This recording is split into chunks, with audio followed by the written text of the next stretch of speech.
ይችን ጥበብ ተመልከቷት ስልጣኗ ዝች ላይ ነች ሚስጥሯ ዝች ላይ ነች ጥበቡ እዚህ ጋር ነው የሚገለጠው አንተ አሁን አትጠጣም ቀዝቃዛው ያያየ ጠምቶሃል ግን ፀሐዩ አንገላታይ ብለ ረፍት ጥላ ትፈልጋለህ ለምን አትጠጣም እንዳትጠጣ ተከልክለሃል ጾመኛ ነህ አንተ ስለዚህ ቀዝቃዛው ያያየ ካልጠጣ ነገ ደግሞ ሐላል ያልሆነችን ሴት ጋር ዝሙት ከመስራት ታገሳለህ ማለት ነው ግልጽ ነው ጥበቡ እየገባችሁ ነው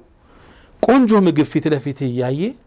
ላለመብላት በራስ ላይ ግዴታ አቋ አድርጋል ብትበላው እኮ ችግር የለውም አላህ ዘንድ ነው የምትጠየቀው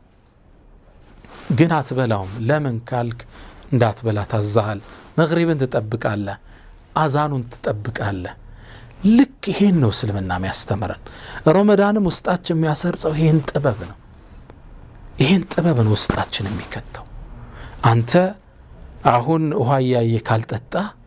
ለምን ስለተከለከለ ሐራም ሴት ተገላልጣ ስተድ ጸጉሯን ለቃ ስተድ እሷ ጋር ዝሙትን ከመስራት ትቆጠባለህ ለምን ማግባት አለብህ ማግባት ነው ያንተን ጾም የሚፈታው የወንዳዊ ፍላጎትህን ማለት ነው ልክ እንደዛው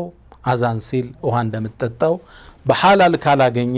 ወደ መጥፎ አካሄዳ ተደም እዚህ ረመዳን ከመጣባቸው ሚስጥሮች ውስጥ ጥበቦች ውስጥ አንዱ እኔ እናንተን ታጋሽ ማድረግ ነው ውሃ ያየ ካልጠጣ ምነው ስለተከለከልክ ዝሙትም አትሰራ ምነው ተከልክለሃል ሐላል ሚስት ፈልገ ሰርተ ጥረ